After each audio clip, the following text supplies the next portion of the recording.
Hello, my name is Midnight Amont. Welcome to the channel. Hello, everybody. Okay, so I had a request for a build video for a DK tank. So that's what I'm gonna do. So we're gonna go over uh, gear. We're gonna go over add-ons I like to use. We're gonna go over skills.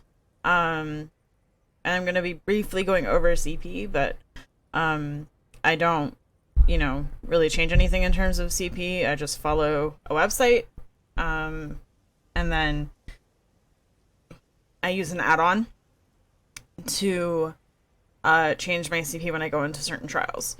So, yeah. So this is my DK tank.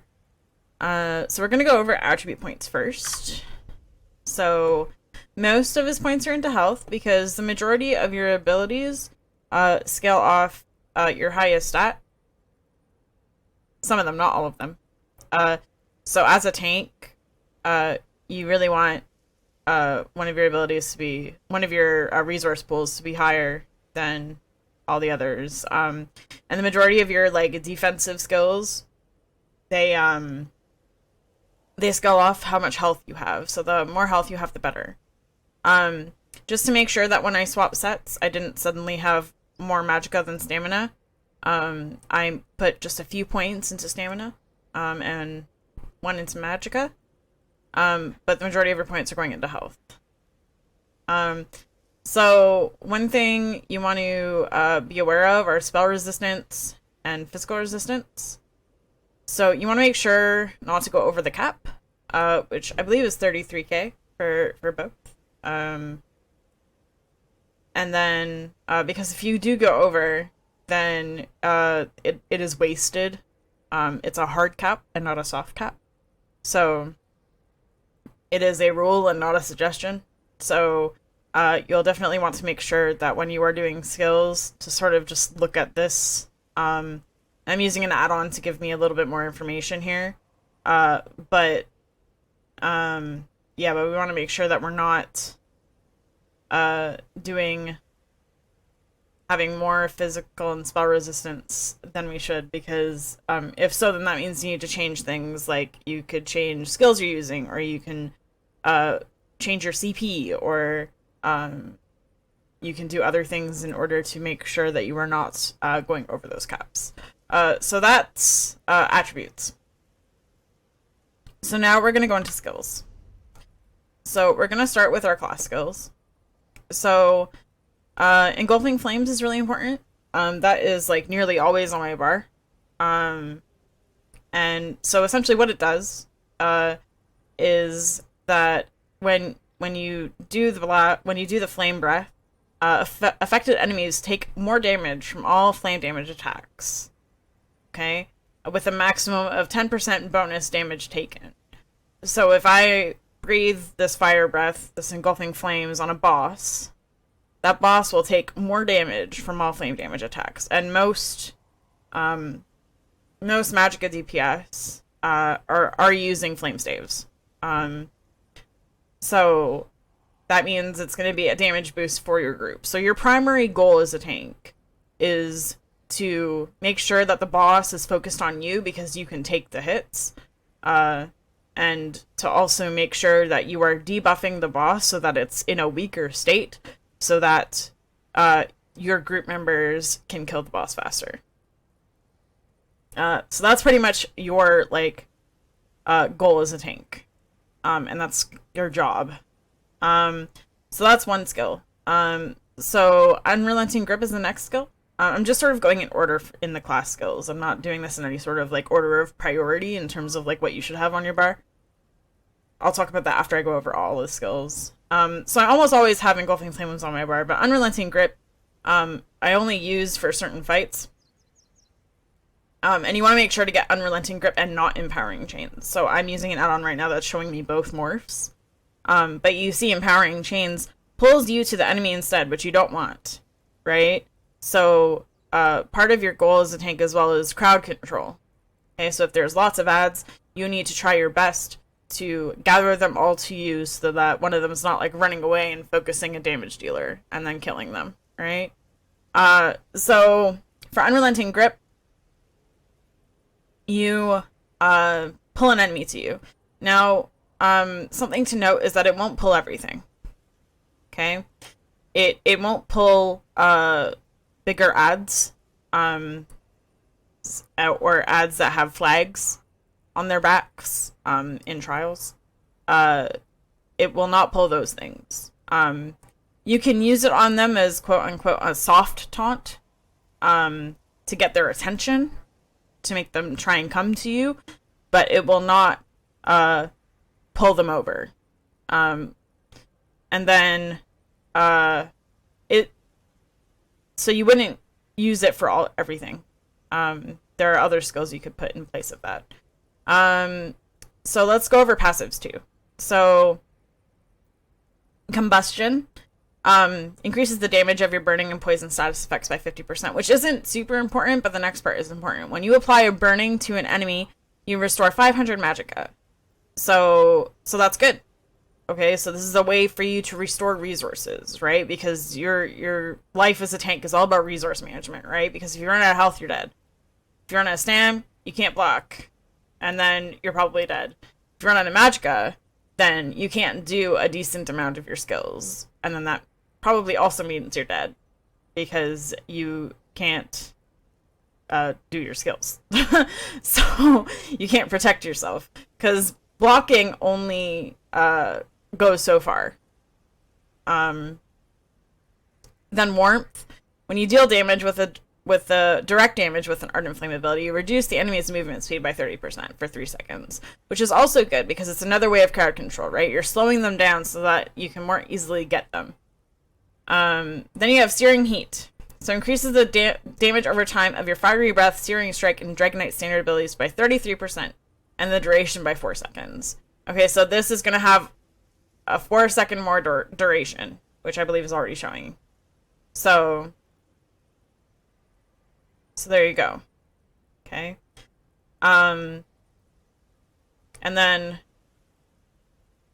World in Ruin increases the damage of your flame area of effect abilities by 6%. Which isn't super important as a tank. Damage isn't super important as a tank. It helps, but in a raid group, that's not like super score pushing. You as a tank are only going to be doing about like 2% of the damage, right? So it's really not a lot. So don't worry about, like your damage numbers as a tank. Although certain guilds might have certain requirements, so you always got to make sure to look at the requirements. Okay, so Draconic Power. So ignore the ultimate because that's just for PvP. So Hardened Armor. So I'm using Hardened Armor instead of Volatile Armor. Because you gain a damage shield. That's pretty much the major difference. So you increase your physical and spell resistance, okay, for 20 seconds while the armor is active. And then you gain a damage shield that absorbs up to 6,200 damage for 6 seconds. This portion of the ability scales off of your max health. Okay, so this is why it's important that you have quite a bit of health. Because then that means you are going to that damage shield is going to be more if you have more health. While active, the armor returns 745 magic damage to any enemy that uses a direct damage attack against you in melee range. Okay, so you gotta make sure you note that it's melee range. Okay? So you gain a damage shield after casting it, and that's the most important thing. And see, all the abilities that I've shown you so far cost magicka, which is why I said it's important that, you need to actually have, like, that resource in order to cast your skills. Because if you can't cast your skills, just blocking isn't going to help you. So Choking Talons. This is, again, only useful in certain situations. Where there are lots of ad pulls. in trials and in dungeons. It is a crowd control, so it's another crowd control ability. Again, it costs magicka. And essentially what it does is it holds enemies in place, and then you can, another person in your group can hit the ignite synergy, which deals magic damage to all the enemies that are held in these talons. So again, it won't work on the big bosses or big adds with flags, things like that. It won't hold them in place. They sort of ignore them.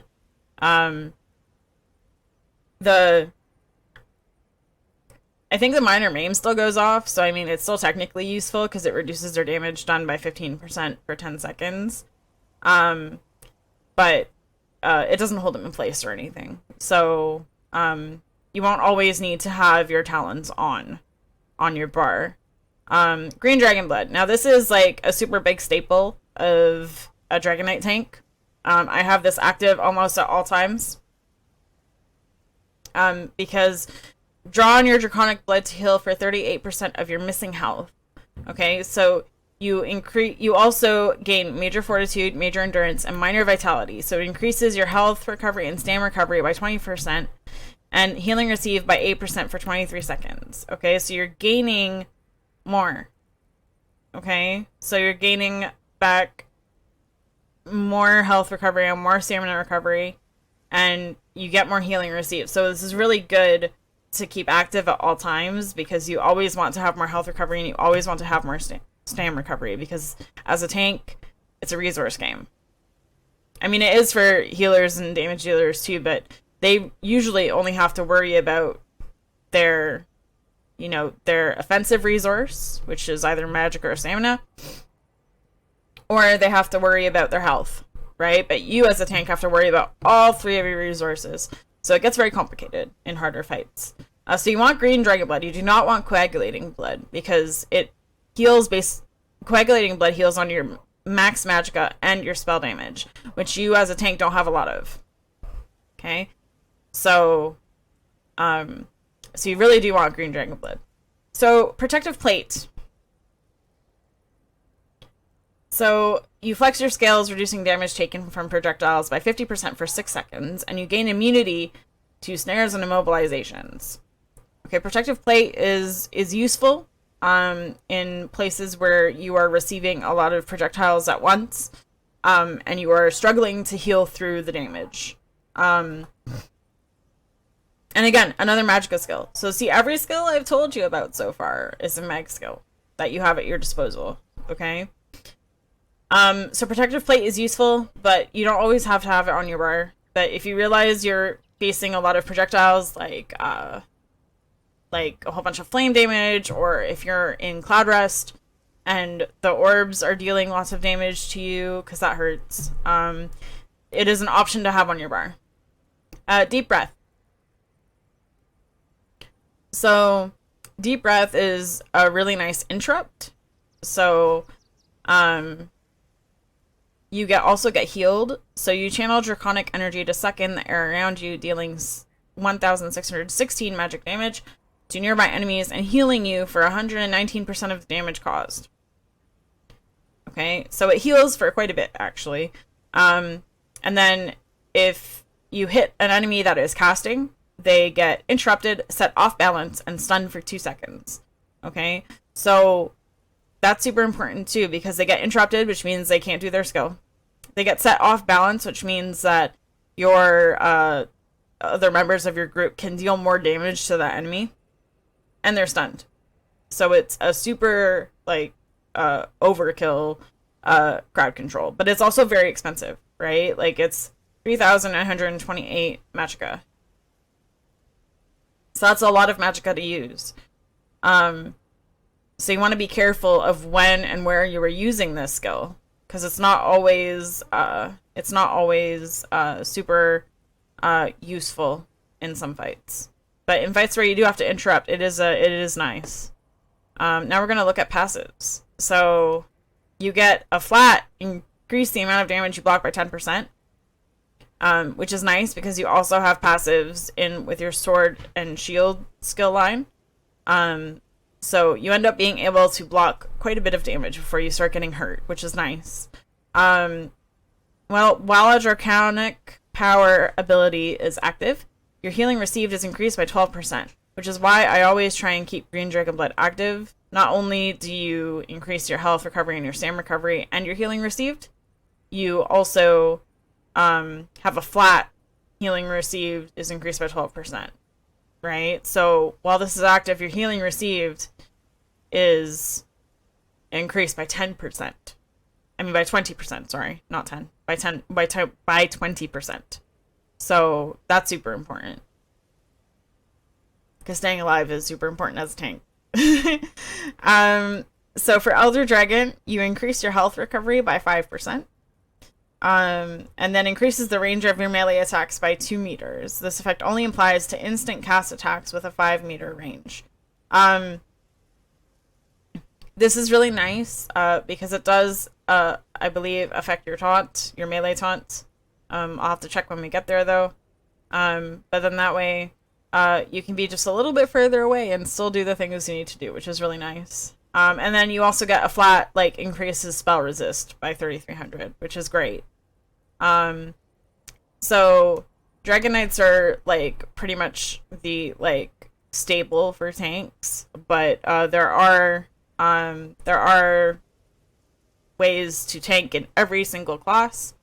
I know many people who have a tank of every class, and they are very good at tanking with all of those classes. So, but I have the most experience with Dragonknight tanking, such as it is. So this is what we're going to focus the guide on today. So Earth and Heart. So now for an ultimate. Now we're going to talk about an ultimate ability. So Magma Shell. This is your, oh crap, I'm going to die, ultimate. It's very useful. If you're dealing with a lot of heat from bosses, and you feel like you need a little bit of relief from using a whole bunch of resources, or, you know, the healers are focused somewhere else, or you just need, you know, just a little bit of breathing room, this is a really good ultimate to use.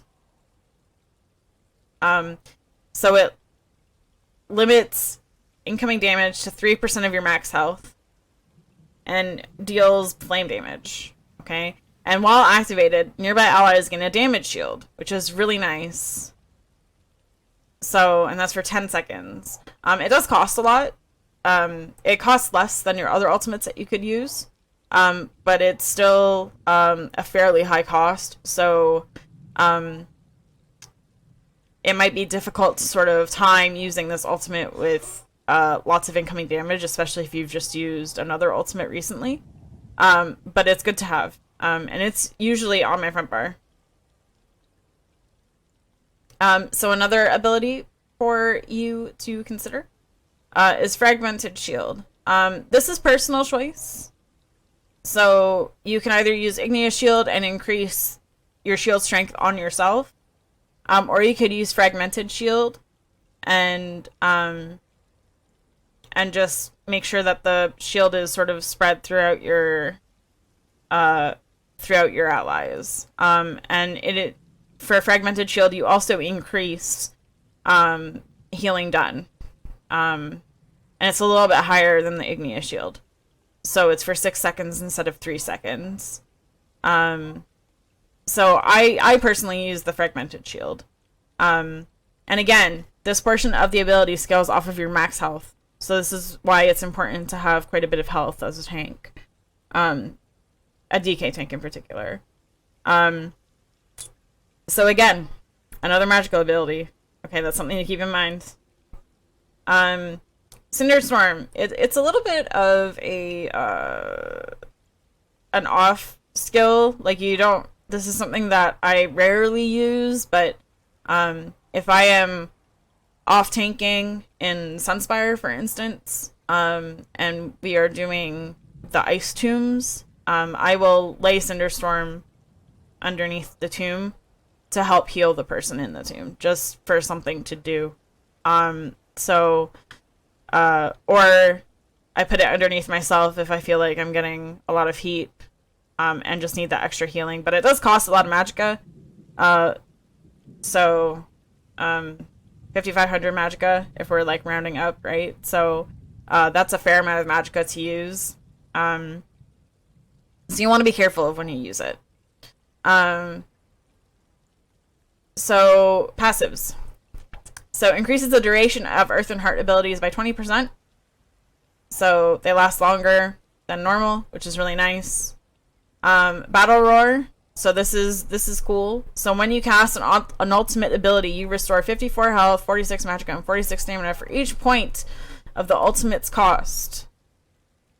Okay? So if the cost is 250, right? If your ultimate is 250, then you gain quite a bit of resources back, which is really nice. But this is only going to happen every, like, minute.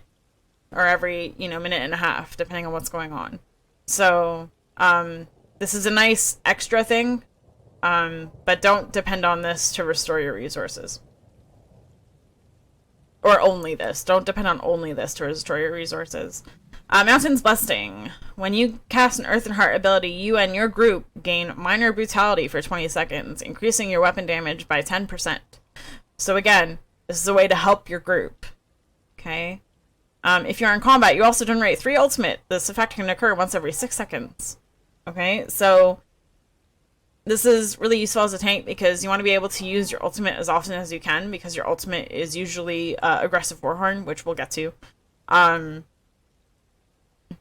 So finding ways to gain ultimate faster is very good. But you have some set in your passives, which is really great.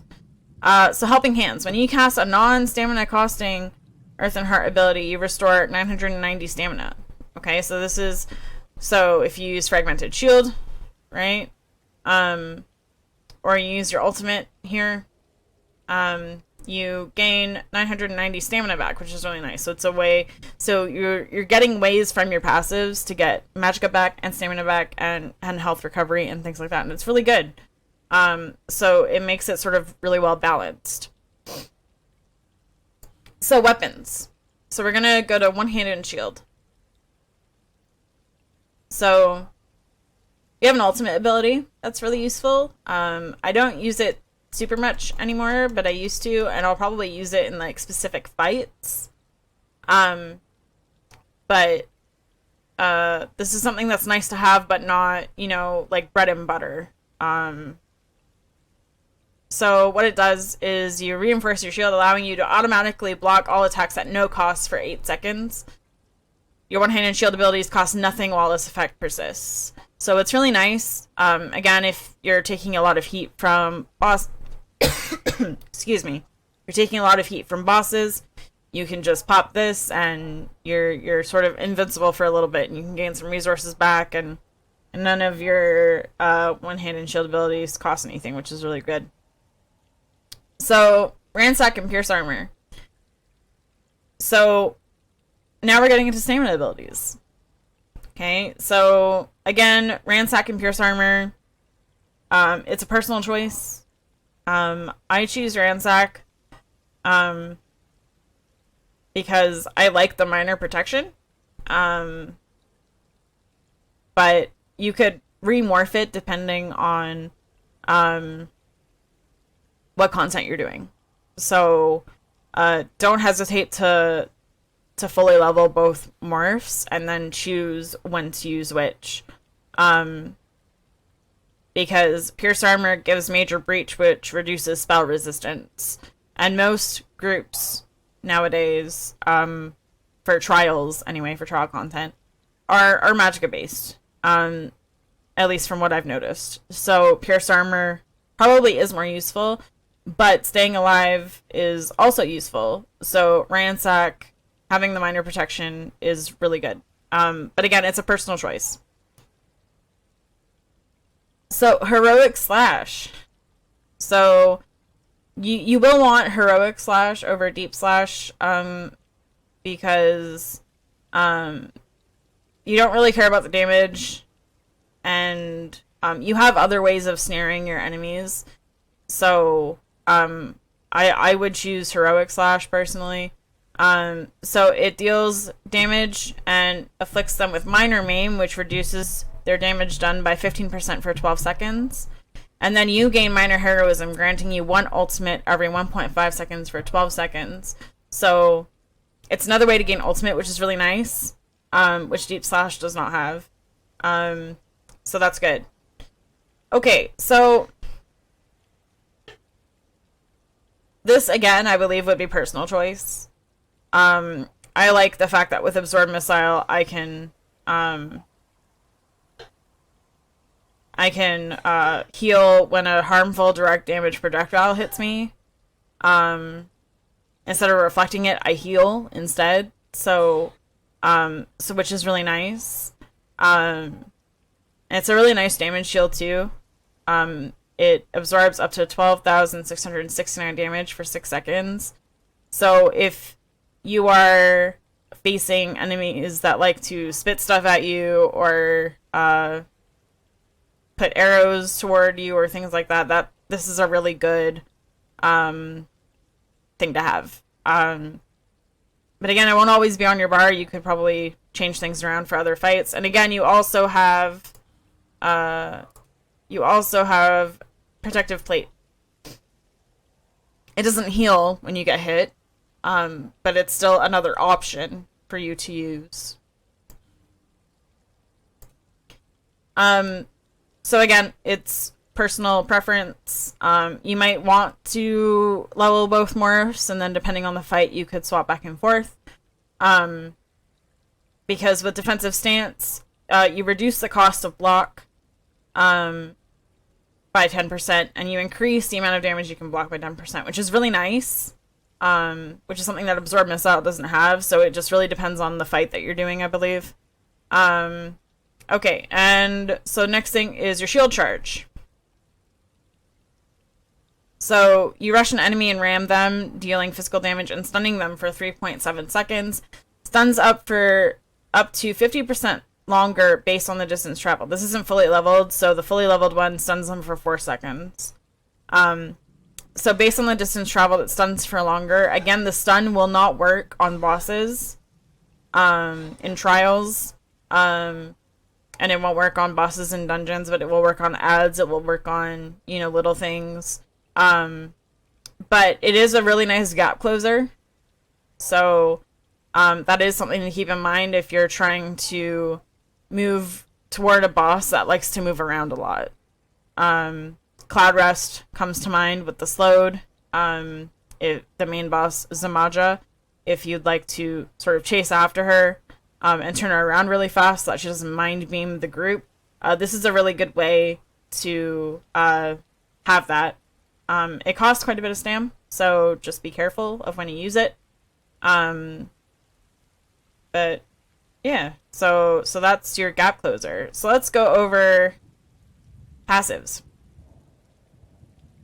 So with this one, you reduce the stamina cost for one-handed shield abilities by 15% and reduces the cost of blocking by 36%.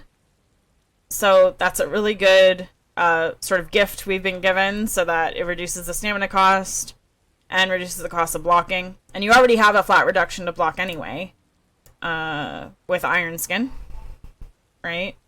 Increases the amount of damage you block, right? So you already have a buff to your blocking or your ability to block, right? Increases the amount of damage you can block. And then you also have reduced cost of blocking. So it costs less and you can block more. So it's really good. Then you have increases your weapon damage and the amount of damage you can block by 20%. So this has increases the amount of damage you can block by 20%. Okay, so that including this. So this is a 30% of damage you can block. Okay, you can block 30% of damage, which is really nice when you're on your sword and board bar.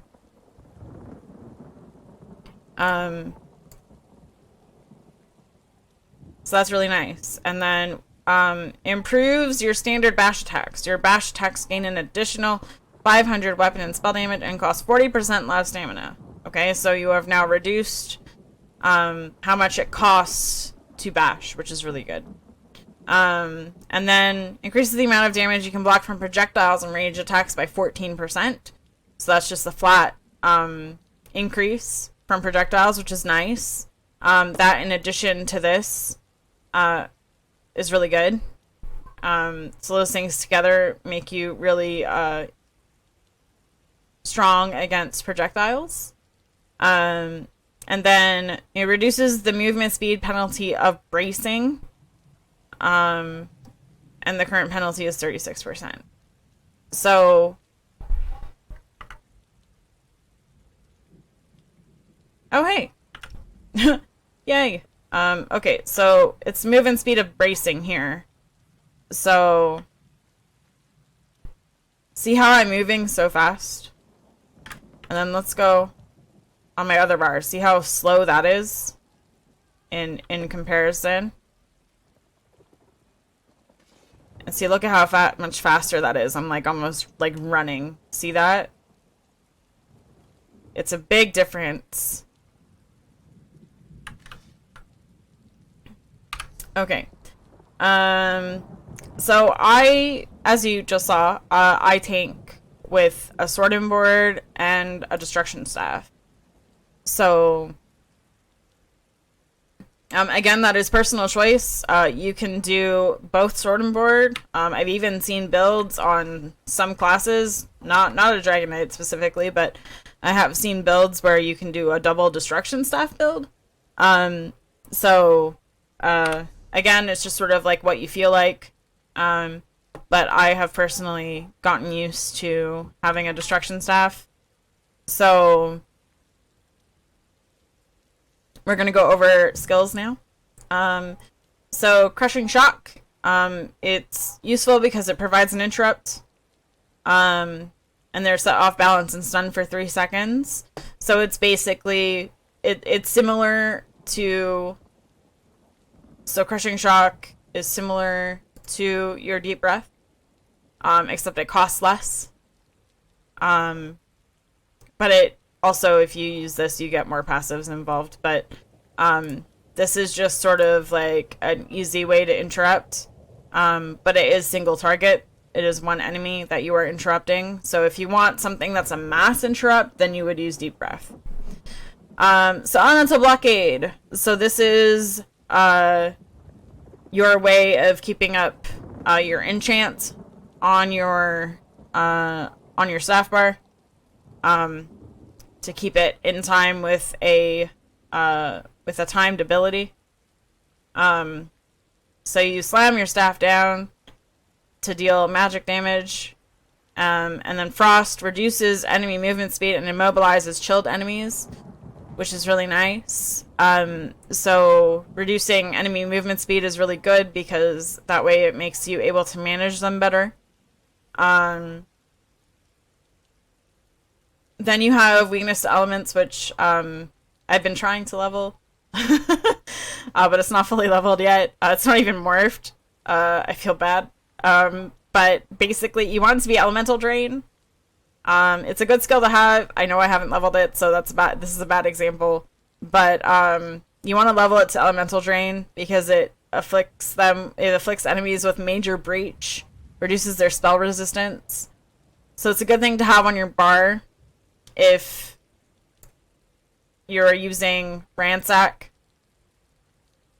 instead of Pierce Armor, because Pierce Armor is Major Breach. This is also Major Breach, right? So this is a good thing to have on your bar, but usually a healer runs this skill, or one of the healers will be running it, so it's not like super important for you to have on your bar because someone else will be usually applying this this debuff to an enemy. Okay, so passives. These passives are super important. So, with the Destruction Staff equipped, I use Frost Staves. Some tanks will use Lightning.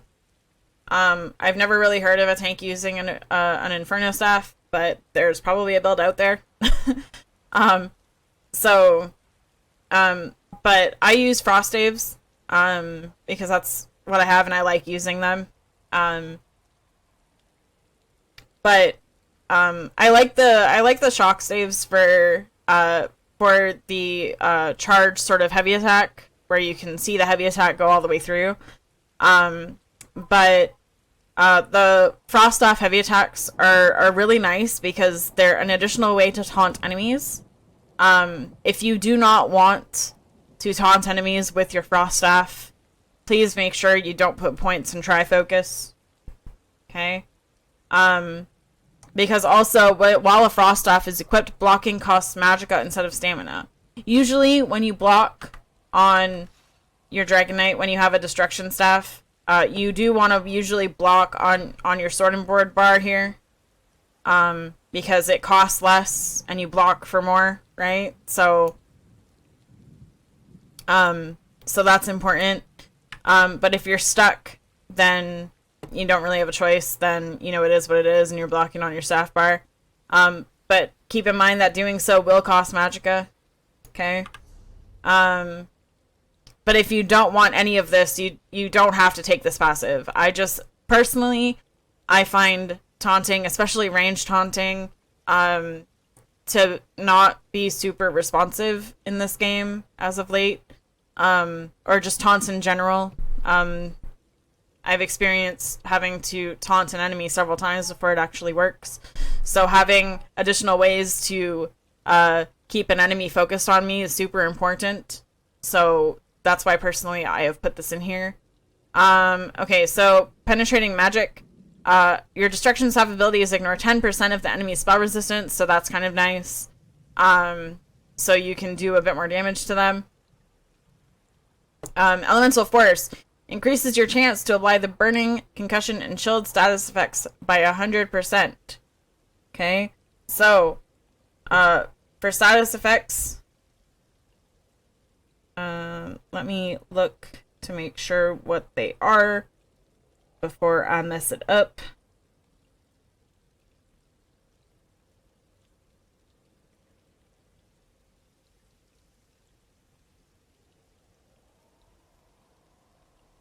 Okay, so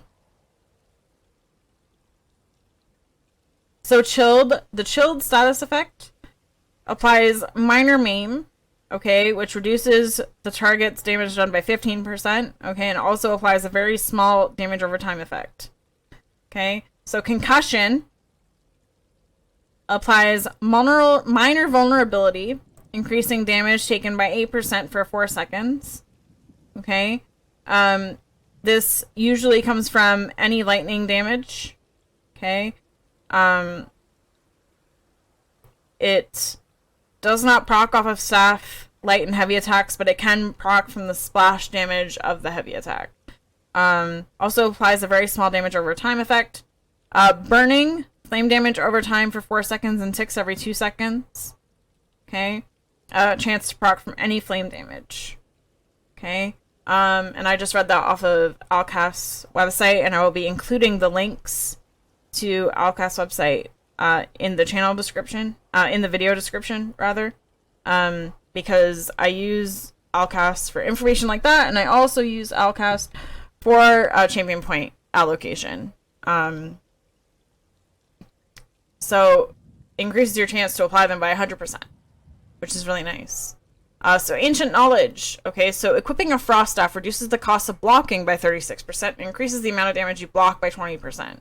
Okay, so you're blocking about the same amount on both bars, but you want to keep in mind that if you have this passive activated, that blocking will cost magicka.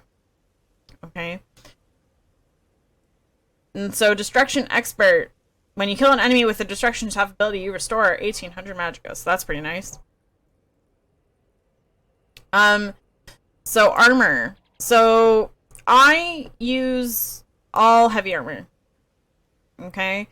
I have not felt the loss of stam recovery or mag recovery by having no light or medium armor. I've not felt that loss personally. But I do enjoy having more physical and spell resistance and more health recovery and more max health. It's just really nice, and I find these things are a little bit more important because I can make up for that loss of mag, stam, and health recovery by doing other things. So, Resolve increases your physical and spell resistance by 382 for each piece of heavy armor equipped. So my current bonus is 2,536 physical and spell resistance because I have 7 pieces of heavy armor. Usually. Sometimes I have some monster sets that I still don't have like full heavy on. I'll have like a medium shoulder piece sometimes still. The next one is Constitution, so increases your health recovery by 4% for each piece of heavy armor equipped. So my current bonus for health recovery is 28%. And then I restore 108 magic and stamina when I take damage for each piece of heavy armor equipped. This effect can occur once every 4 seconds. So my current bonus is 757. So this is also nice because I restore more. I increase my max health by 2% for each piece of heavy armor equipped. So obviously I have 7 pieces, so 7 times 2 is 14, so 14% more max health. And then increases the magicka and stamina your heavy attacks restore by 25%. So this is really important, right? Because this is a way to regain resources. So if you need to regain resources, you should light and heavy attack. You should heavy attack. Because if you don't, then you're going to be losing the resource management game, right? And then Rapid Mending. When 5 or more pieces of heavy armor are equipped, I increase my healing received by 8%. So there's a lot of healing received. So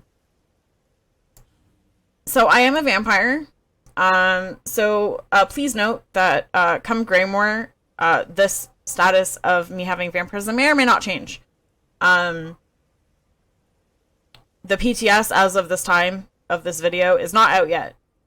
So the playtest server is not available yet. So we have not been able to test what vampirism looks like and how it affects playstyle. So I may or may not cure my vampirism off of most of my characters once Grammar hits. But at the moment of this video, I am a vampire. And the only reason I am is for the recovery. So I increase my magic and stamina recovery by 10%. So I have a whole bunch of ways to gain resources back, and plus I have a flat mag and stam recovery by 10% as a vampire. While I have vampirism stage 2 or higher. Okay, so making sure that you have vampirism stage 2 is very nice. If you're in a trial or a dungeon that doesn't have a lot of fire, you could go up to 4, it doesn't matter. Okay? But if you're in a dungeon or a trial that has a lot of fire, you should take it down to 2 because it makes your life much easier because you're not using as many skills to stay alive. And your healers will have a better time healing you if they need to heal you. So I also have a natural resistance, which reduces the severity of the health recovery detriment in vampirism stages 2 through 4. So stage 2 no longer reduces your health recovery. Okay? So that's super important. Okay. So yeah, that's vampirism. So guild. Okay. So Writers Guild. So I have a chain that pulls using magicka, but if you want a chain that pulls using stamina, you could use silver bolts and morph it to silver leash. That is a way to pull enemies to you using stamina, which is really nice. So if you want an alternate way to pull things to you, then this is what you would do. Ring of Preservation is useful. So is Turn Evil, actually. So it kind of just depends on the fight. You could level both of these. So you brand the earth at your location with a rune of protection for 8 seconds. You and your allies in the area gain minor protection and minor endurance, reducing damage taken by 8% and increasing stamina recovery by 10%. Okay? For Ring of Preservation, you are healed for 424 every 0.5 seconds. Okay? So that's really important, but note the cost. Okay? It's 4,452 stamina. That's a lot of stamina to be using for something that only lasts 8 seconds. Okay? So this is something that you have to, if you're going to use it, you have to time it very well. Turn Evil is useful. Okay, So, the reason why it's useful is that enemies in the initial area upon activation are feared for 5 seconds. So, and this, I think, also means floating enemies as well. So, like, enemies that are, like, flying, right? Or, like Atronachs and things like that. So, again, it won't work on big enemies. Okay? It won't work on bosses. Okay? But I'm thinking specifically for Sunspire, if you are the off tank for the fire boss and you are trying to control the flame Atronachs that spawn with the Iron Servants, the big guys, this might be a good way to sort of make sure that you can keep them in one spot. Because your talons won't do anything. Okay? Your talons have to work on enemies that are on the ground, right? If they're floating, it won't work. Just in case you were wondering. But I think, but I'm not 100% positive because I haven't tested it, that Turn Evil will work on floating enemies, I think. So that would be a nice thing to have. And then you have passive, so Intimidating Presence is just for questing. Oh, and it also reduces the stamina cost of your fighter's skilled abilities by 15%. So this would actually be good to use. I was immediately dismissing this, but this is actually really good for this skill. Because you're reducing it by 15%. It's probably, yeah, 15%. And then increases your weapon damage by 1%, which is nice. It's a nice boost. You generate 3 ultimate when you kill an undead Daedra or werewolf. I think you have to deal the killing blow for this passive, though, so this might not be a super useful skill to have as a tank. And then your fighter's guild abilities deal an additional 20% damage to undead, Daedra, and werewolves, so that's kind of cool. And then this is not for this, because this is for Cyrodiil, which is PvP. So, okay. So the one skill I use in here is balance. So this is good. It's good to level both skills. It's good to level both morphs of this skill because, and the reason for this is because if you are wearing set pieces that increase your physical and spell resistance, then having balance is not useful to you. Okay?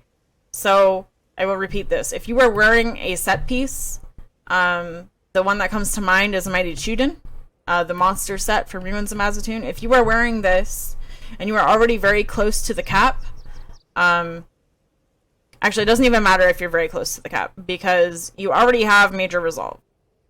Okay? By wearing that monster set, you already have Major Resolve. Okay? So, but you do use this in order to gain Magicka back. Okay? So, but if you're wearing that monster set, having the balance more specifically is not going to help you. Because the whole Major Resolve part is gone. Wasted. Okay? So if you're wearing Mighty Chuden, you will need to morph your balance to spell symmetry.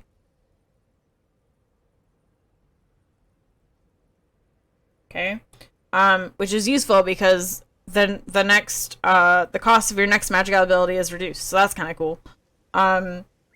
So that's the one sort of point I want to make about this skill in particular. But essentially what it does is that you trade health for Magicka. You trade health for a resource, and that resource is Magicka.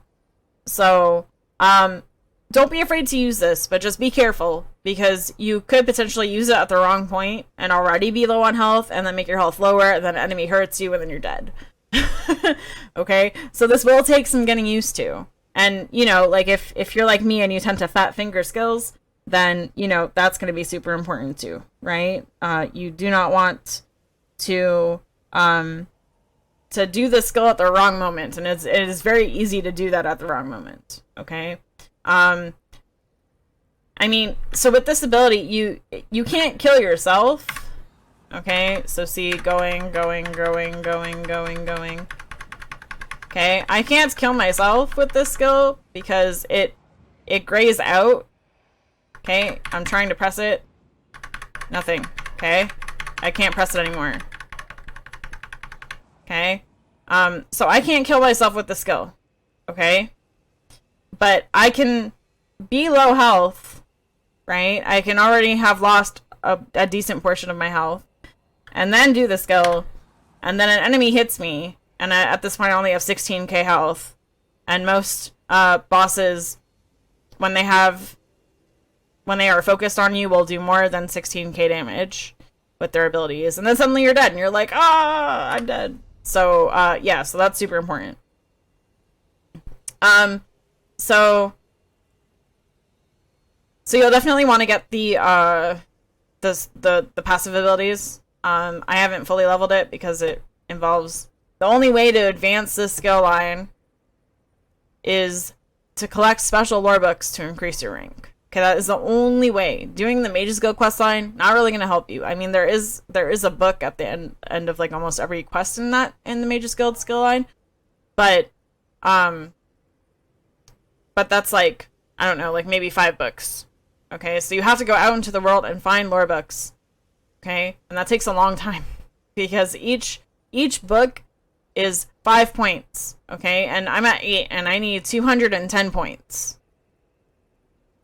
Okay, so that's a lot of points. Okay, so that's important. Okay, so Mage Adept reduces the magicka and health cost of your Mage's Guild abilities by 15%. Okay, so reduces the cost of mag and health by 15. Okay, which is really good, especially considering you're using a skill that costs health. Increases the duration of your Mage's Guild abilities by 20%, so this lasts for longer. Increases your max mag and mag recovery by 1% for each Mage's Guild ability slotted. So that's good. You increase your max magicka and magicka recovery by 1%. Okay?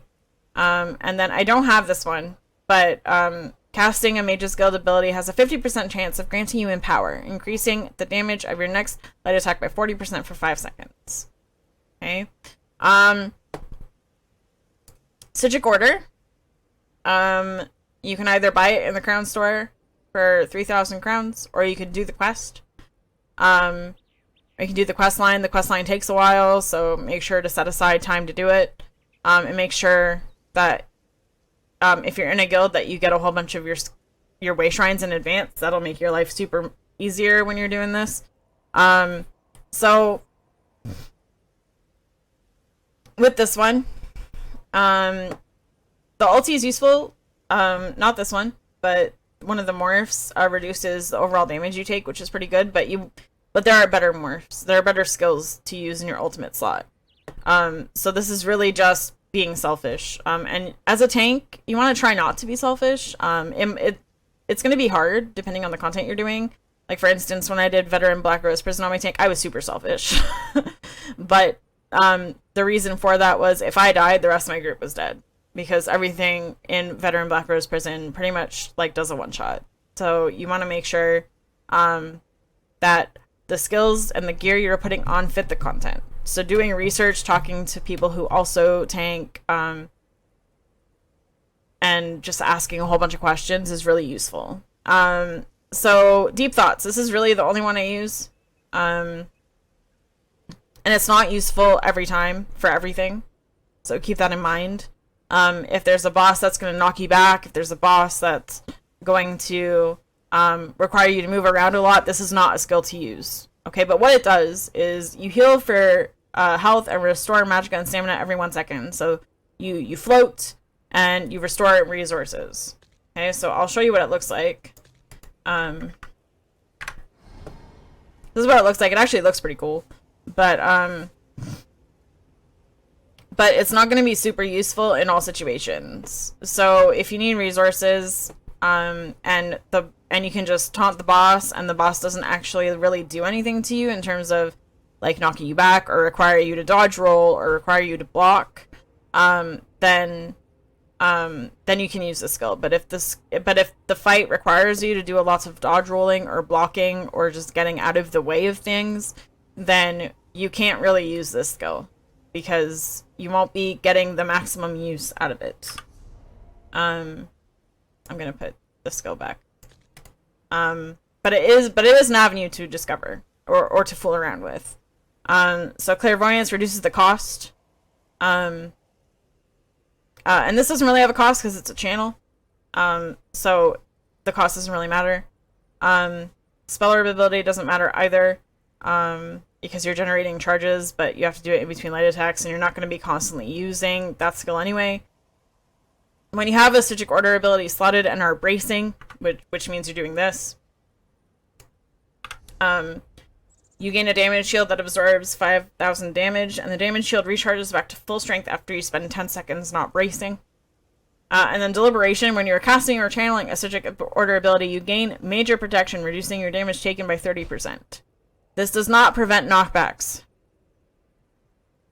Okay? If the boss is going to knock you back, it's going to knock you back. Okay? If there's a crucial moment and you need to block, you need to block. Okay? So don't just deep thought think you can do this skill through everything, because it won't work. Now, Undaunted. So, Alter, it's a good skill to have. It is more efficient on a healer. But you can use it too, especially if you are using it in order to proc an ability, or to proc a monster set, or to proc a gear set. Okay, it's just more effective on a healer because healing is sort of what they do. So it just you sacrifice your life essence. So you sacrifice health to gain a fountain of blood, to apply minor lifesteal to enemies in the area, healing you and your allies for 717 health every 1 second when damaging them. And then an allies in the area can activate the Blood Feast synergy healing for 65% of their max health. Because having a lot of health, again, is a good thing, right? Because you will heal for more. So this one is better than the Sanguine Altar, in my opinion. Just because the synergy heals for more. And it doesn't last longer, but the synergy healing for more is super important in some trials. It heals for 65%, okay? Whereas the other one, Sanguine Altar, will only heal for 40%. So it costs more health, but if you have healers in the group, it's not going to matter, because they'll just heal you right back up, unless there are other things happening. And then, yeah, so that's a good ability to have. Inner Rage, that's your range taunt. What I did not say was that Ransack is your melee taunt. Okay? So Ransack or Pierce Armor, that's your melee taunt. You have your Frost Staff Heavy Attack as a range taunt. And then you have Inner Rage as another range taunt. So you have 2 range taunts and a melee taunt. Okay, if you have the passives for the Destruction Staff. And then someone can use a synergy from it, which deals damage to the enemy. And then, yeah, just deals a lot of damage to them. And then another ability to have is Bone Surge. Again, only useful for some things, not useful for a whole bunch of everything. Like, this isn't like a bread and butter thing to have. This is just for certain things. So you surround yourself with a whirlwind of bones, gaining a damage shield that absorbs up to 12,856 damage for 6 seconds. This ability scales off your max health. Okay, so an ally near you, so this is basically what it's used for. So an ally near you can activate the Spinal Surge synergy, granting the ally and up to 5 other allies a damage shield that absorbs up to 30% of their max health for 6 seconds, and major vitality, increasing their healing received by 30%. So if you're undergoing a piece of content that requires you to have a lot of healing, then this ability is really good. Because, you know, someone can hit the synergy, a whole bunch of you get shields, and major vitality, which increases their healing received by 30%. So that's super important. So, for instance, if you're doing Sunspire, the last boss has an ability called Soul Tear, So it's a major healing debuff that is put on everybody in the group, and the point of the mechanic is to make sure that it's a heal check, essentially. So everyone needs to be healed past the healing debuff and survive, which can be hard to do during certain content, during certain times of the fight, right? So having Bone Surge is helpful for things like that. So Undaunted passives.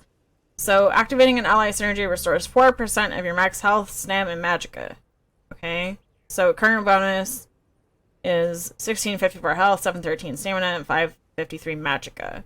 And then increases your max health, stam, and magicka by 2% per type of heavy armor that you have equipped. And the current bonus is 2. But keep in mind that I'm also using enchants or traits that also increase these stats. So having more Undaunted metal is okay, but not necessary. But your Undaunted command is super important because you really want to get as many resources back as you can by hitting synergies as a tank. So that's super important too. And then you have Alliance War. So aggressive Warhorn or aggressive horn is useful. It increases the group's max magicka and max stamina by 10% for 30 seconds. So that means they can do more damage and they have more resources. And then you gain major force, increasing your critical damage by 15% for 10 seconds. Okay, and the cap on this is 12, I believe. Yeah, the cap is 12. So you want to make sure that if you do not need to use your selfish ultimate to survive, that you are using this and you are coordinating with it with the other healers for it. Okay, because usually in a raid group, so in a group of 12 people, you have 2 tanks, 2 healers, 8 DPS, usually. Okay, not always. But usually, those 4 supports, so the 2 tanks and the 2 healers, they will all have Warhorn equipped. Okay? So you're basically using it for the major force. That only lasts for the first 10 seconds. Which means that after 10 seconds, someone else can use a Warhorn. Even if the Warhorn is still active and you still have all that increased max mag and max stam. Okay? The reason you're using it, even though it lasts 30 seconds, the only reason you're using it is for the major force, which increases the critical damage. Okay? So you have to coordinate with the other people in your group. So this is why having being on voice is super important for harder content. So if I were to do my horn, I would say my Warhorn 3, 2, 1, and then I would do it. But also you have to think if there's a healer in your Volds, which extends all minor and major buffs, then you need to think about when it is okay to do your horn as well. So you have to make sure that you're timing things, and you need to know who's in your group and what they're wearing. Not trying to be creepy, but like you need to know what sets they have on so that you're not wasting your ultimate and your skills.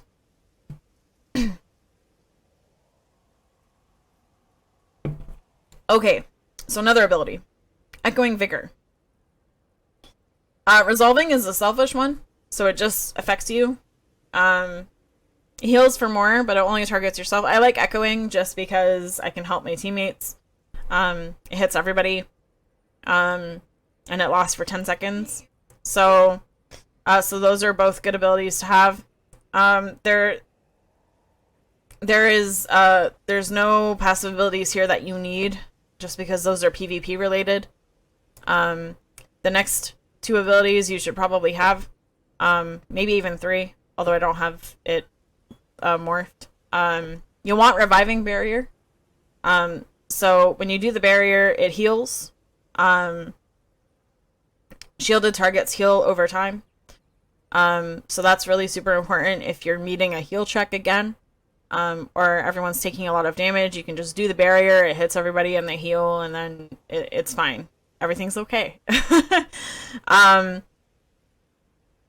So that's a good ultimate to have, but again, it costs a lot. It costs about the same amount as your magma shell as a Dragonknight, so you just want to be careful of when you're using it, or coordinate with the other people on your team. So if someone else is running a barrier, or 2 other people are running a barrier, then you probably don't need to run a barrier. The next ability, Purge. I don't have it morphed. Sorry. It should be morphed. I just haven't been in a situation where not having it morph was a problem yet.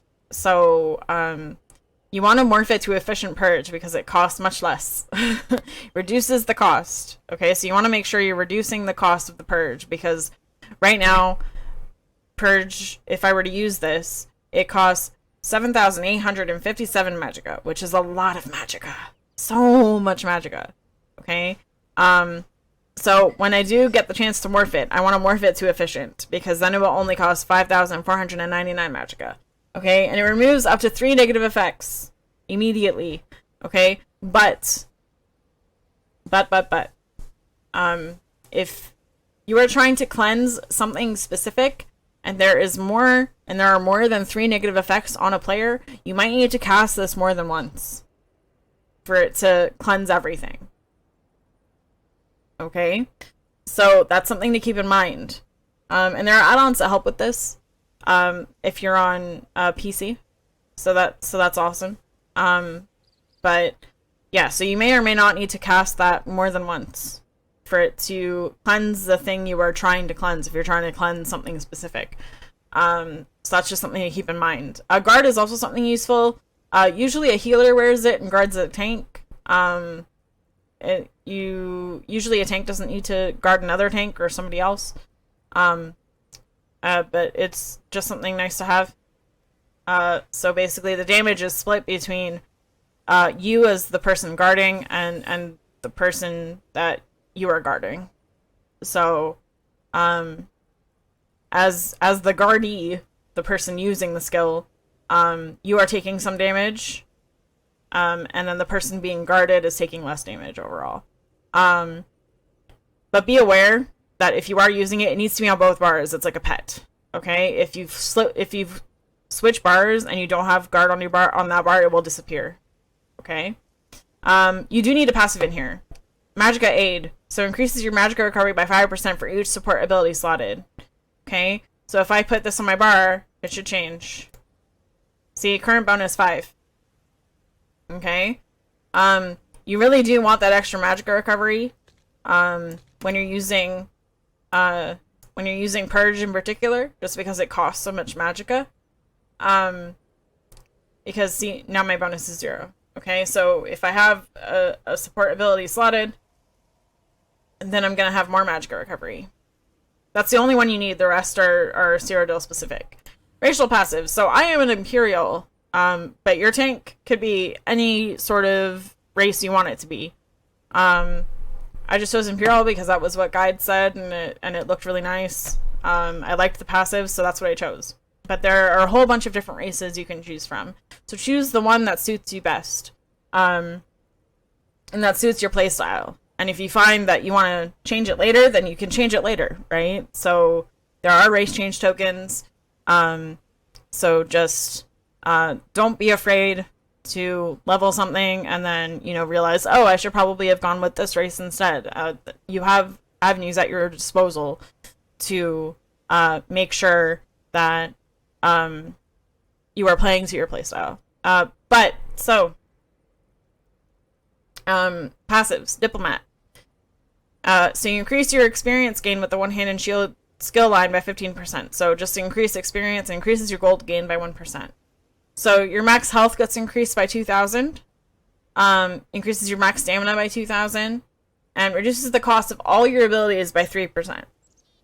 So you get health, you get stam, you get faster experience gain when you're leveling it, so it's a little bit faster. And then when you deal direct damage, so anything that is not an AoE casted ability, you heal yourself for 397 and restore 333 magicka and stamina. This effect can occur once every 5 seconds. So the increase in my stats plus the direct damage from the red diamond passive and the reduced cost is part of the huge reason why I chose Imperial for this. You can also choose Argonian because you can take a potion and it gives you back all stats. So you don't specifically have to craft tri-potions, but as an Argonian. So you have a little bit better sustain as an Argonian, but I like Imperial for the Dragonknight. But again, just do some research and find out what works for you. So crafting. So, medicinal use. When using potions, resulting effects last 30% longer. So this is the main thing you'll want to get out of your alchemy here. So level it completely, then use a skill change, respec scroll, or like go to a shrine and change your skills, and then take all the skill points out. Okay. So you want the resulting effects to last longer, because you don't want to use a potion and then have it only last a certain amount of time, then be like, oh shoot, I need a potion, but it's not working. I can't use it right now. So you just want to make sure about those. And yeah, so now I've gone through all the passives. I've gone through all the skills I find useful. This is currently what's on my bar. So my front bar is Green Dragon Blood, Heroic Slash, Ransack, Fragmented Shield, Engulfing Flames, and my Magma Shell. And then my back bar is Blockade, Hardened Armor, my Range Taunt, my Altar, and Balance, and Warhorn. So this is usually what I have, although my flex spots are this one and this one. So I'll trade those for Vigor, I'll trade those for like my chains, and my talons is usually what I would put here if I'm doing something that requires a lot of like ad management, which is something I still struggle with as, you know, like a growing player. So these two spots are my flex spots. I'm currently doing Cloud Rest right now, so this is what I use for Cloud Rest. Although if I had Elemental Drain leveled, I would probably put it here. But I use Overflowing Altar because now we're going to talk about gear. I use Overflowing Altar because I'm wearing Troll King. So I'm a portal tank, which means I go downstairs and tank the Shade of Zamaja that's downstairs. And so you're getting a lot of damage dealt to you because every time a crystal is broken open and there is an orb, that orb starts dealing damage.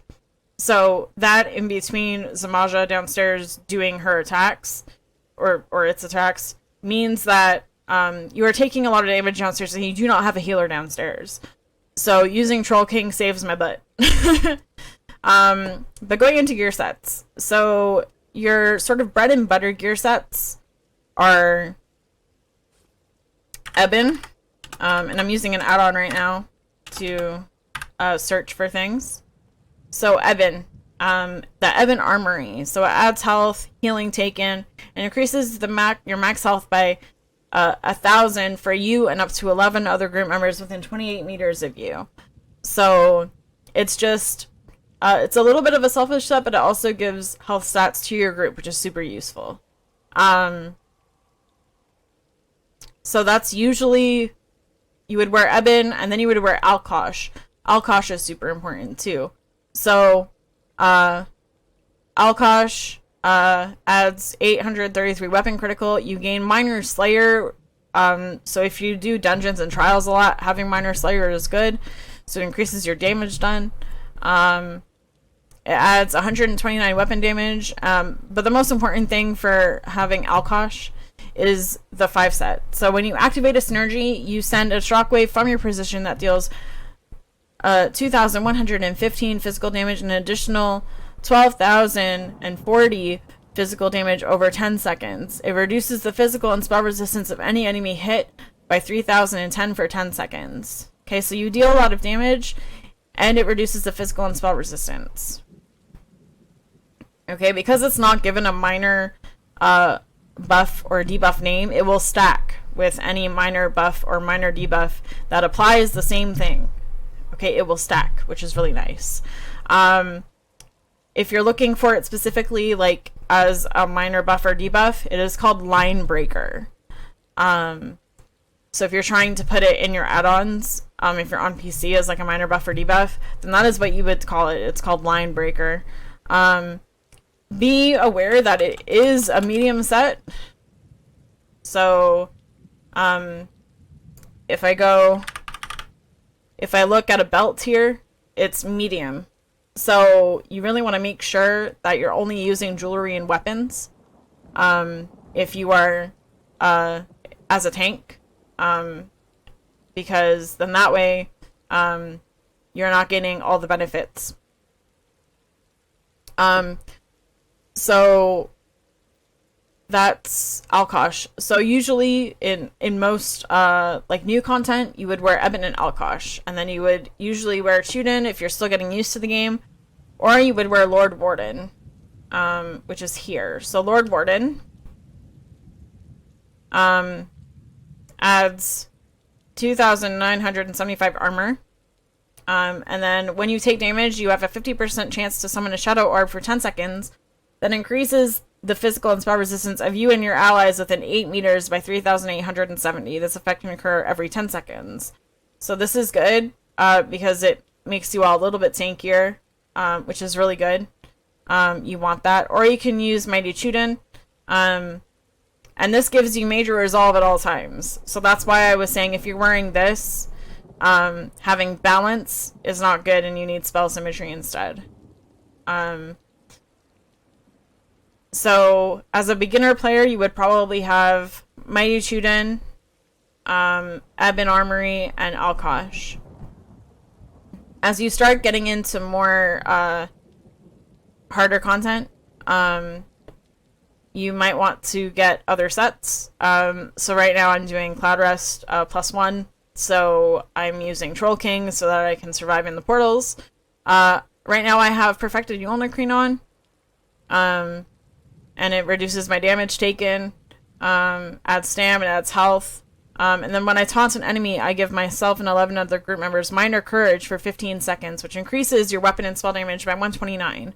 And this effect can occur every 8 seconds. So I was wearing Yoldacrine, but I would preferably would have run Torix Pact, which decreases weapon enchantment cooldown and increases non-oblivion damage enchantment potency by 30%, which is a crafted set. Which is, crafted sets are good. And in terms of traits, my big pieces, so my chest, my legs, and my head, they're all infused with a tri-stat enchant. Okay? So that means I get increases to all of my stats. Okay? And those are my big pieces. The rest of my pieces are sturdy. Okay? So reduces the cost of block. It's just a further reduce of cost to block. So I can, block, not lose a lot of stam, and then I can do other things. It's just another way to manage resources. But some people do all sturdy, some people do, I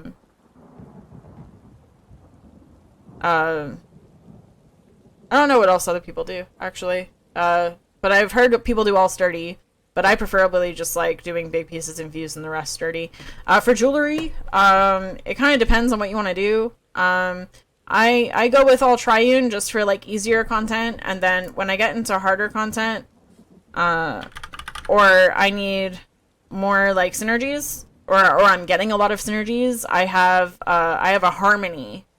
So I have harmony, infused, and harmony. So what harmony does is increases damage, healing, resource restore, and damage shield strength of the synergies you activate by 35%. Okay? So whenever I get more resources, I am gaining 35% more resources. Okay? So than I normally would, which is really useful in some situations. So I have 2 sets of Alkosh jewelry for this reason, because I'm usually wearing Alkosh as a tank. So I have an all triune set, which just increases my max mag by max mag, max stamina, max health by certain numbers.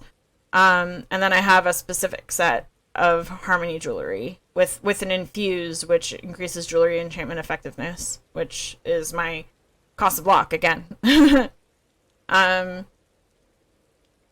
So we have Troll King as a monster set, we have Lord Warden as a monster set, we have Chuden as a monster set, and then for body pieces, we have Yolnakreen, we have Torugs, we have Eben, what else do we have?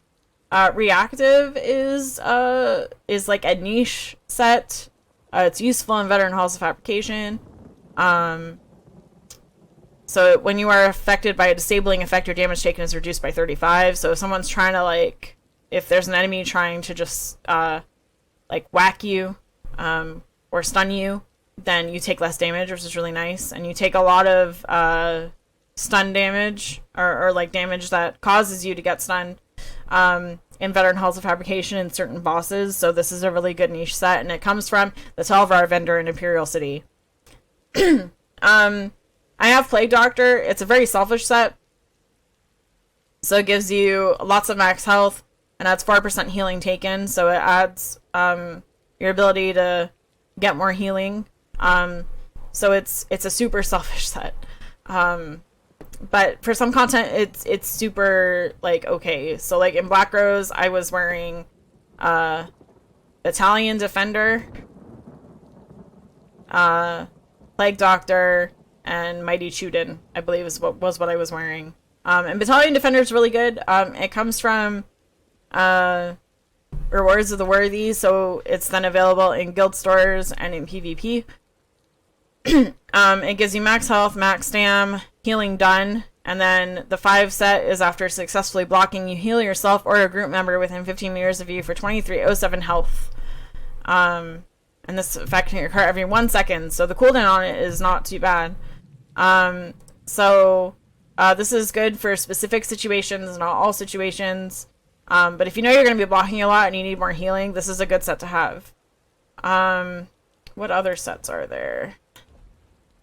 I'm going to talk about food, actually. So I'm using Bewitched Sugar Skulls. Increases max health, max stam, max mag, and health recovery, which is really nice. If you can't make this or don't have the recipe, it's because it was from the Halloween event. So if you've never gotten this, and this is from this Halloween event from this year, well, from last year. So it's new. So if you haven't gotten this yet, then that's okay. You can use longfin pasty with melon sauce. But this does not give you the health recovery. The health recovery is really useful. And so I have 2 sets of health potions here. So I have tripots. We call them tripots because they restore health, they restore mag, and they restore stam, and they increase your stam, health, and mag recovery. Okay, so that's really important. This is what you use like on the regular as a tank. And then I also have a different set of health potions, and these are gradual health potions, essentially. So you restore a certain amount of health immediately, and then you restore a certain amount of health over a certain amount of time. So, lingering health potions, that's what they're called. So, so you just want to, this might be useful for certain situations, like in the portal for Cloud Rest. But your main ones are going to be these ones, your tripods. Always have repair kits. Also, if you get Crown Tri-Restoration potions, keep them. That's another thing. You want to keep those if you get them in like Crown crates or anything like that, because then that way you don't have to make these. These are just, these are good too. Because they do like the same thing. So, they just don't last as long. It's 47.3 seconds, but mine are 47.6 seconds. So you're missing 0.3 seconds of that, of the bonus of having all those increases. And make sure you have soul gems as well. Those are always useful. CP, so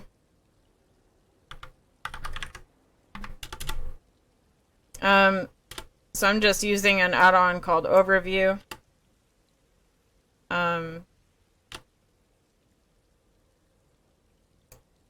It just displays everything like at once, which is really nice.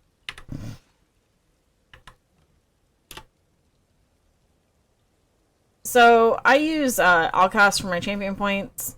So this is sort of what it looks like. I'm just putting it up here now for you, just so that you can see it like all right there. So my Mundus Stone is the Atronach,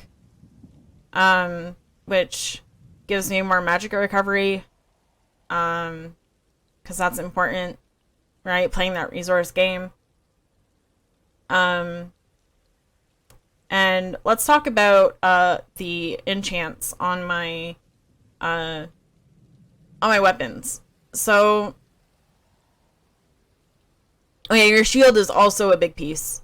So on your shield, you'll also want to tri-stat enchant. And then for the axe, I have a weakening enchant. And what a weakening enchant does is it reduces target weapon damage and spell damage by 266 for 5 seconds. Okay?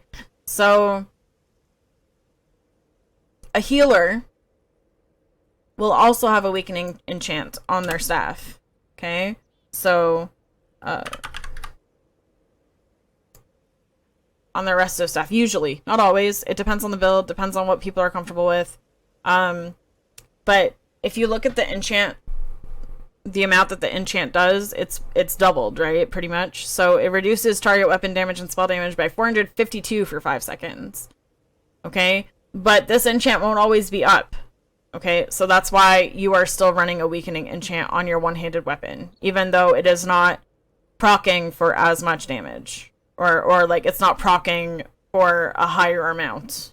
And then on your ice staff, or like if you're using a staff, or if you're doing a sword and board back bar as well, you would put your crusher enchant on your other bar.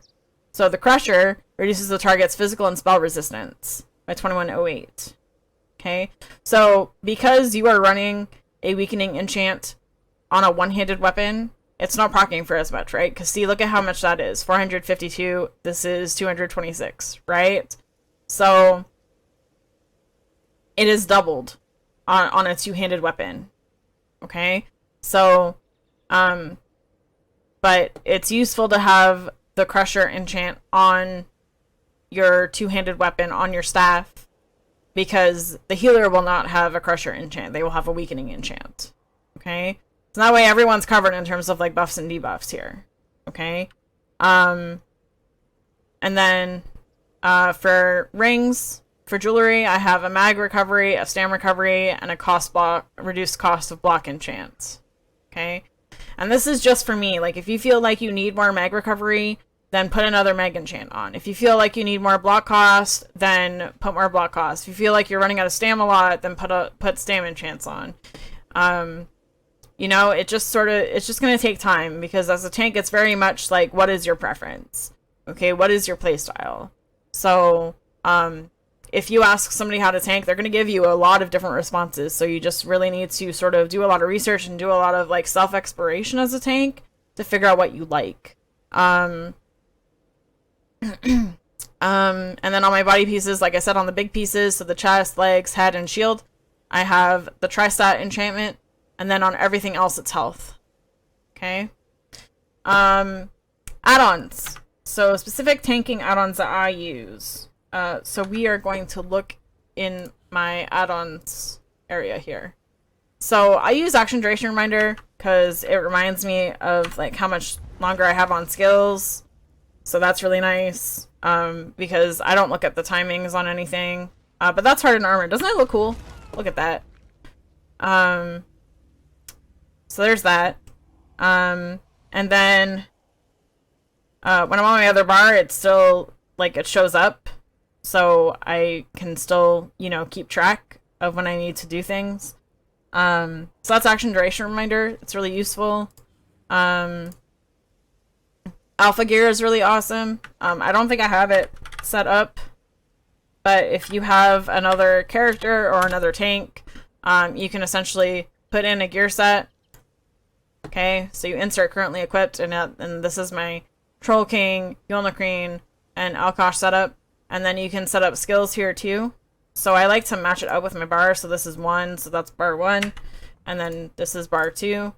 And then if I had another setup, I would use my bar 2 slot would be bar 4, and then my 1 slot would be bar 3. You know what I mean? So,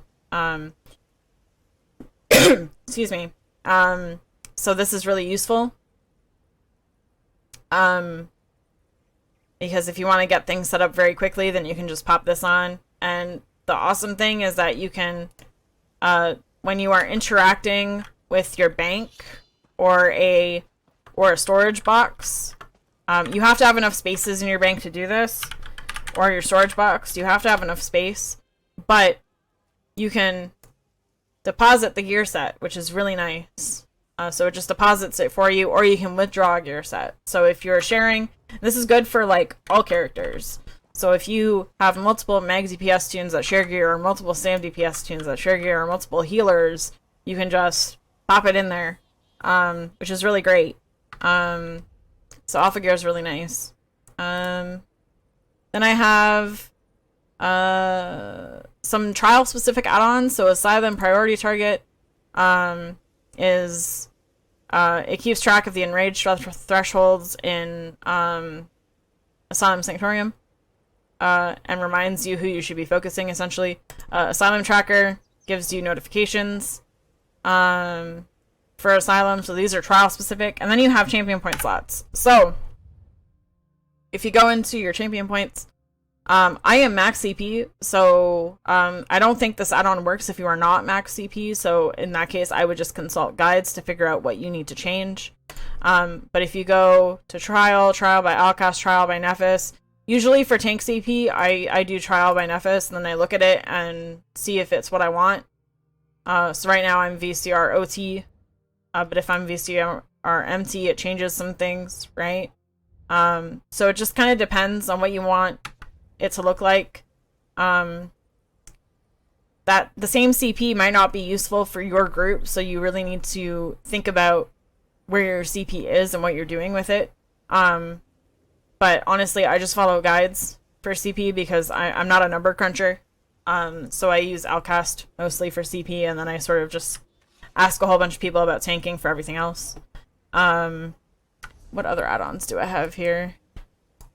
I have combat metrics. It's useful because you can track HPS, so heals per second and overheal, incoming DPS, incoming heals per second.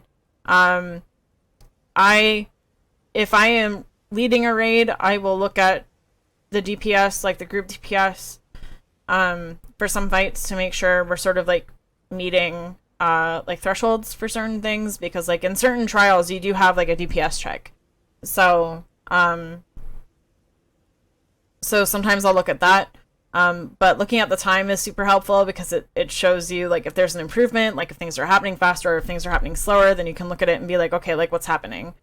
And then I use Dark UI. It makes everything super like crisp and clean. I like how it looks. So that's just, you know, like a quality of life thing. How to Sunspire just provides a lot more information about the trial. And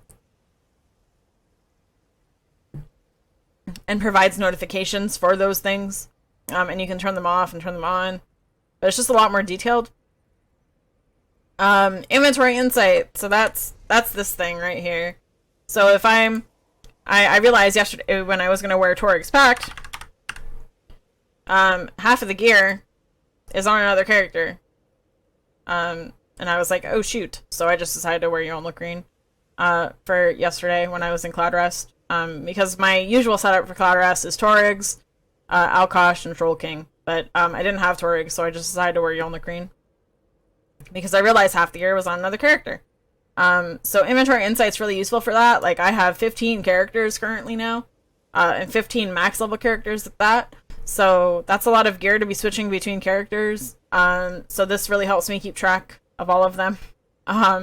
So there's that. What else do we got here?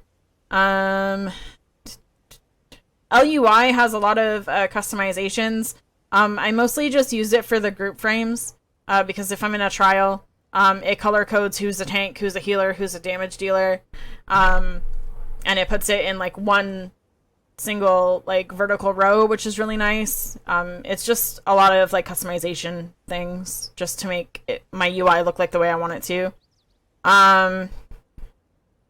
Open Glaza is a specific add-on for Sunspire. It tracks the portal teams and things like that. So that's a really good add-on to use. Raid Notifier. It's a good add-on for everybody. It's not just for, tanks or not just for healers. It will give you more information if you are queued as a tank and a healer, or if you're, it will give you not more information. It will give you different information. So that's important to know. And sometimes when there are updates, certain settings will turn themselves off automatically. So you'll sometimes need to go in and turn things on, if you want. So that's something to know. Raid buffs. So what it does is it tracks certain buffs and debuffs in a trial customization. So it's not going to show it. But as a tank, I usually have it track Crusher, Engulfing, and Alkosh, Line Breaker. I usually have it track those three things. And when we're in a trial, it will show like sort of like a countdown timer, essentially, which is really nice just to sort of like look at while you're in a trial. And you can have it track like multiple buffs as well. So it's and you can have it set up so you have custom buff set up, so you can set up custom buffs if you want. And it will track certain things. So if you really are like going for score pushing, or you really want to make sure that like, everyone's sort of like doing their jobs, and this is something that helps during a trial. Show global cooldown is cool. So it basically means that when I'm using a skill, my other skills are not usable. And so it shows me when I'm able to do another light attack and then another skill. So that's what it shows, and it's helped a lot. It's more useful on DPS than the tank, but it's still useful overall, because you'll be able to react a little bit faster. My next one is on Taunted. So when I taunt something, it will show, and you can see the little sort of countdown timer thing. So when I taunt something, it will show up in green, and then the green will start going away, and then it will go to orange, and then it'll go to red. And the orange means you need to taunt soon, and then red means like taunt now. And then if it goes away, that means that like you've lost taunt entirely. So it's just a good in-your-face way to keep track of. It's a good in-your-face way to keep track of who you're taunting and what you're taunting. So yeah, those are the add-ons that I use as well. So I hope you enjoyed this video. I know it's terribly long, and this is honestly just a sort of like basic sort of overview of what tanking sort of like looks like on a Dragonknight. If you have any questions or comments or corrections even, make sure to put them in the comments below. And thanks so much for listening, and I'll see you next time for a new video. Thank you everyone so much for listening. Bye.